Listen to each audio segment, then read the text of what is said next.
Ladies and gentlemen, boys and girls, One Piece fans of all ages, it's your favorite country boy, Joe Grizzly.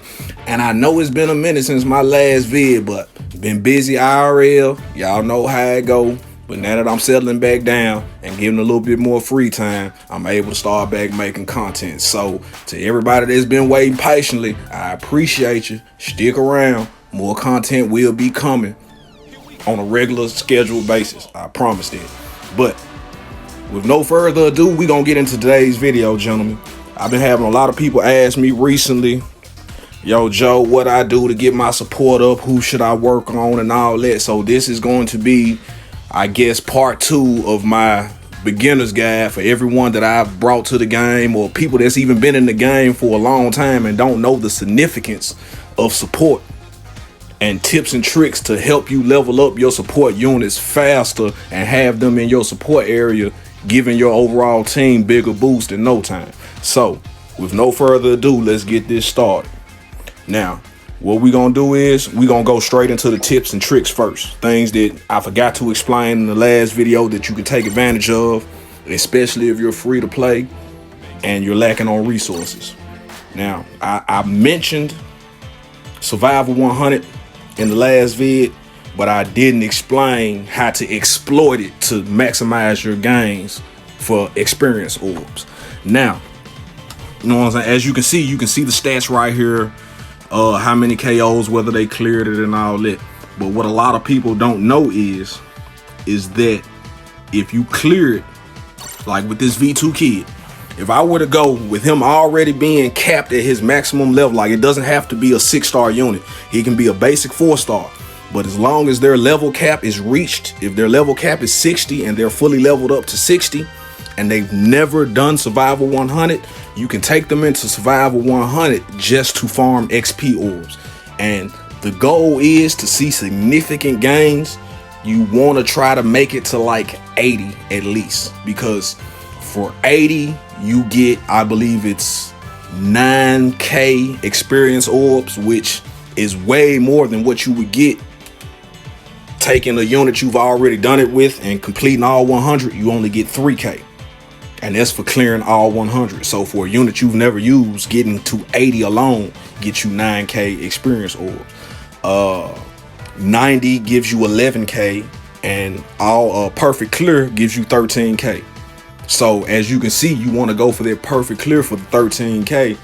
And just a lot of people don't use trash units, so everybody has these 2 and 3 stars that you've never used in Survival 100 that you can go back, and once you invest a little XP orbs into them and get their level maxed out, take them into Survival 100 to farm XP orbs to work on your next unit.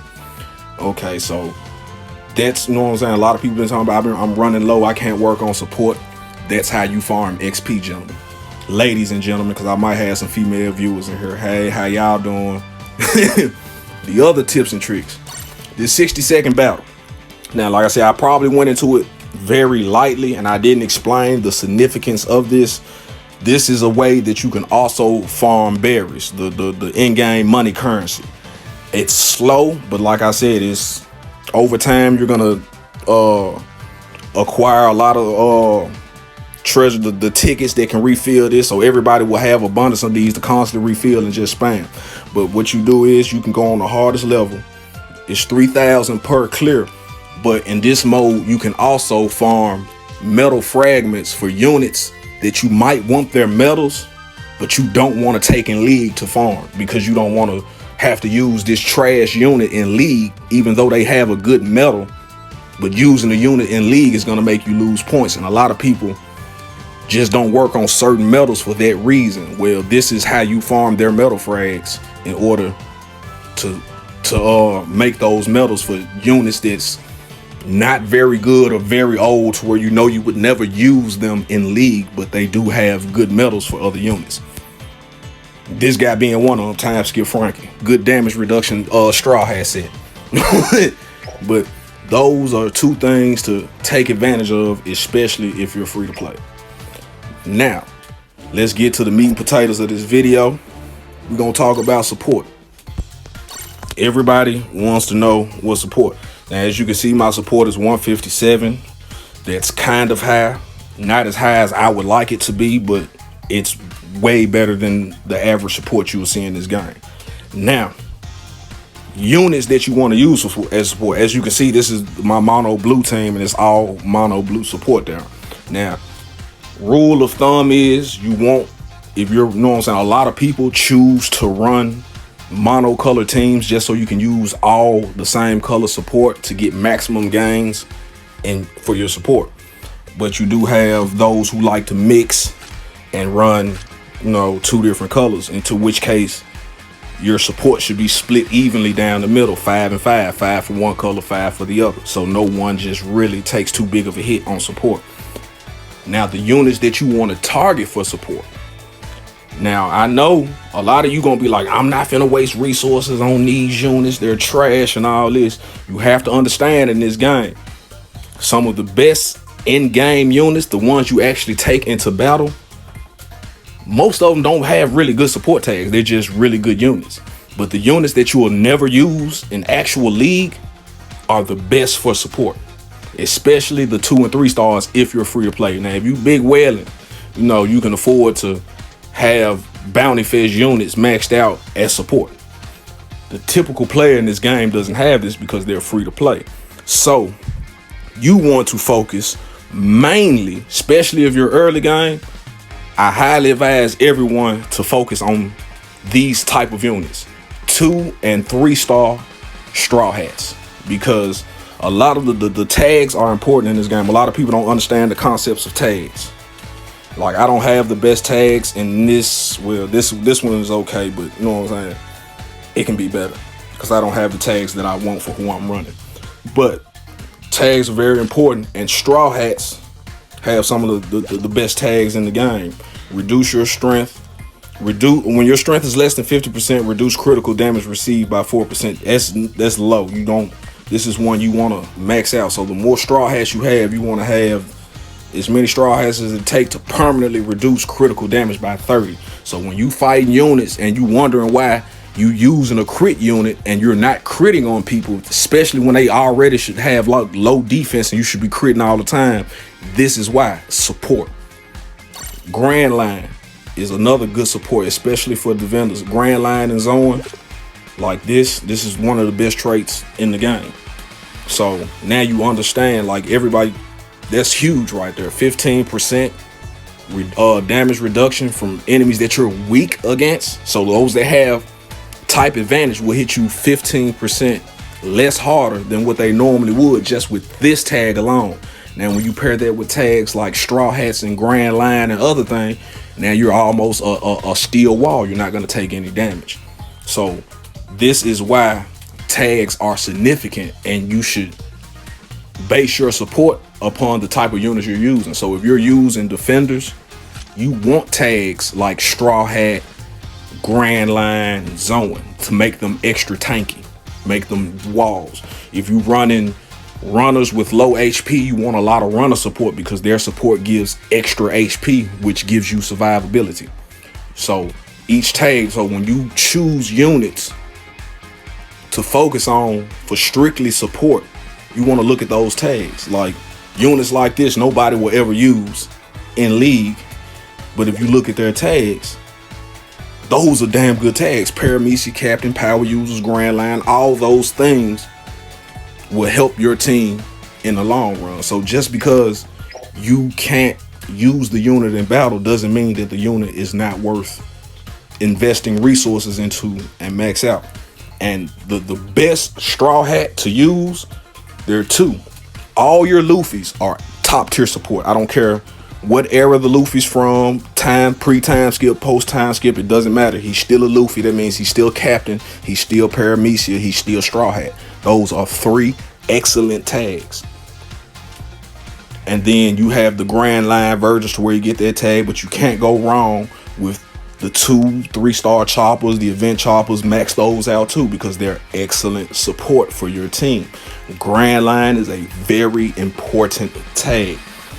I can't stress enough, you know what I'm saying? It just makes, if you don't have type advantage, you're not going to do it damage, point blank period. And then with the Zone tag, even if you have type advantage, you're not going to do that much damage.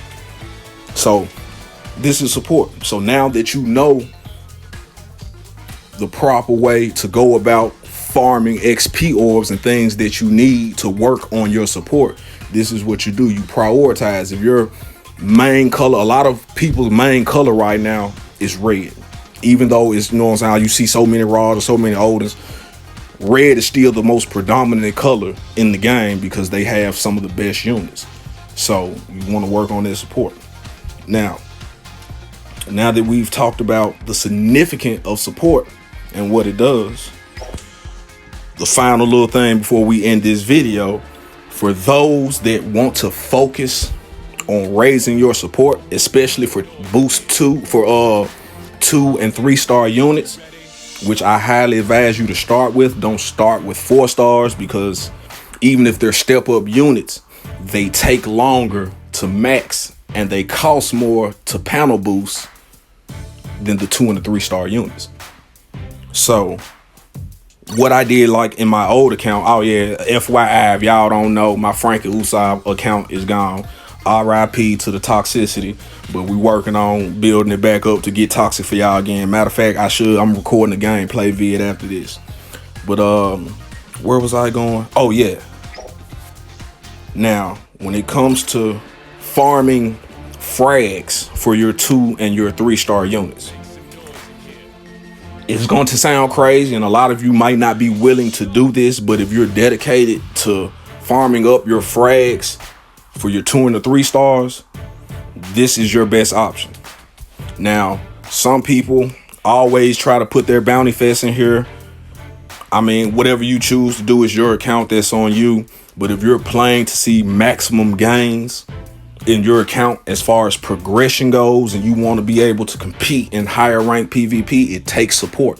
So you have to be willing to sacrifice one of these treadmill spots for a unit that you're trying to boost 3, because the hyper boost applies to every unit in your box. So if you hyper boost 2-3 units, your whole overall team gets that stat buff now. So it's really not uncommon to see people running 2 stars just for the frags for their boost 3 panel on the treadmill. And like I said, some of you might turn your nose up at that idea, and I completely understand who wants to waste a treadmill spot on a 2 or a 3 star. But when you get your 2 star chopper fully soul boosted and your support skyrockets and you get to just doing dumb damage and not taking any, you'll understand the significance of farming frags for your 2 and your 3 stars. As soon as my law comes off of here, a 2 star is going on in his spot, just because I'm starting to work on boost 3 support in this account now. So, but that's me giving y'all the little tips and tricks to help progress your account, get your support right so you can compete against all these Rogers and these Odin abusers in League. Take 0 skill to use either one of them. I hate all y'all. Y'all the reason the game almost died. Fuck y'all. Y'all have a nice day, and until the next vid, it's your favorite country boy, Joe Grizzly.